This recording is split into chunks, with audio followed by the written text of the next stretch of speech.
Eremik test toplusundan ədad bölməsinə aid sualların izahı 23-cü sual. Hansı cümlədə heç ədatı işlədilmişdir?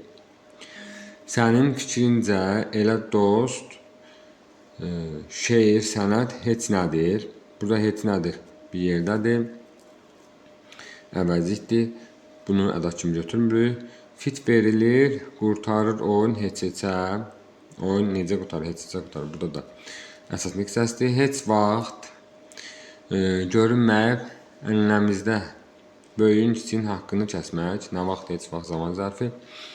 Heç kim unudulmur, heç nə yaddan çıxmır. Heç kim, heç nə burada əvəzlikdir. Heç ədatının leksik mənası yoxdur. Heç burada ədatdır. Bəzi mənbələrdə bunu isim kimi də götürürlər, amma hazırda ədat kimi testlər bu formada verilir. Altına xətt çəkilmiş hansı söz cümlədən çıxarılarsa, məna dəyişikliyi baş verməsə belə, nümunənin emosionallığı azalar. Yəni biz bir növ ədat axtarırıq da. Deməli, məna dəyişikliyi baş verməsə də ədatı cümlədən çıxardanda məna dəyişikliyi baş verməlidir. Belə baxıram ki, hamısı düz sözlərdir. Düz deməli, həm sifət olur, həm zərf olur, həm ədat olur, həm isim olur, həm feil olur.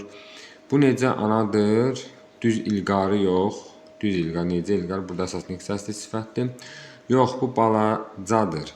Onunsa bu gün axı tamam olur düz 7 yaşı, lap 7 yaş tam olur. Burada ədat kimi işlənibdir. Cümlədən çıxarsa mənası dəyişməz.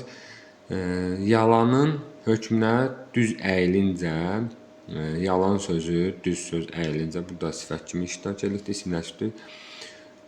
Gördülər dağ düzə, göy yerə enmiş, dağ düz. Düz burada isim kimi iştirak edilibdir. Mil düzü, muğam düzü mənasını verən düz. Burada düzdür. Əsl aşiq mənəm. Düzü hökmdar. Düzü burada modal sözdür və burada şəkli çalaraq modal söz formalaşıbdır. Cavabımız oldu 24-də B variantı. Sonra